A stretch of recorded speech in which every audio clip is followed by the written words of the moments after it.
Hey everybody, this is Gary Meyer from Tarlac in the Philippines.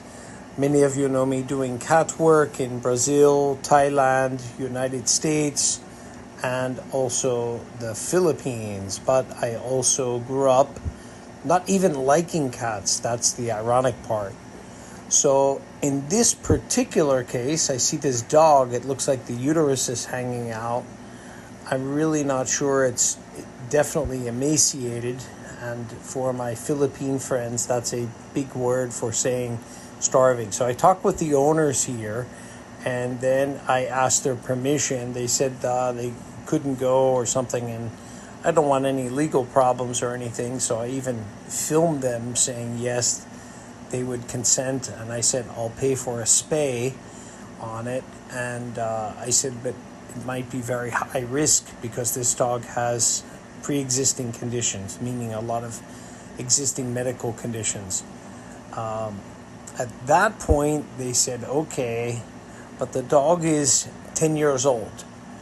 And so some foreigners that don't know areas outside of the U.S. well might think, oh, how could they allow it this way? But with respect to my Philippine friends and to the country of the Philippines, very, very difficult to make money here. And I'm doing this video with my girlfriend actually helping putting this together. And the thing is it's really, really tough even to eat. Most of these people have never been to a dentist, a doctor. So, and again, I mean this with the utmost respect to the Filipinos in the video and the Philippine people and the country of the Philippines. So at this point, I'm talking with the owners and saying, please, can I take this dog to the vet? And I talked to the vet. The vet said it would be about 8,000 pesos, about $150, something like that, for the surgery, for a spay and that. So at that time, I thought this would probably be the solution, but this is a very dangerous operation if the uterus is dropped out. My friend Mary, who is a nurse in the United States and a vet tech, was gracious enough for her assistance to just give me some advice just based looking at some of these videos. So at that time, I took the dog to the vet, and the vet said, hey, I can't help you. I just can't help you at this time because the dog has cancer, which ironically was exactly what the owner said, that they thought it had cancer. So at that time I said, all I can really do is buy this dog some food. Now this particular video here is its first can of dog food in 10 years. So it's like, well, who's buying the dog food after this? And the answer is no one, really. I gave him some extra cans and that, but it's a very, very tough life here. Again, most people can't afford to eat themselves or eat fruits and vegetables because there's just not enough money here. A lot of people are working on $8, $9 a day. Some people are working on $3, $4, $5 a day. It's a really hard life for a lot of people.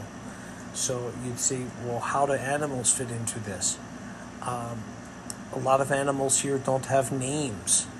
A lot of animals here, and I'm showing that it's emaciated, that's why I'm looking over here.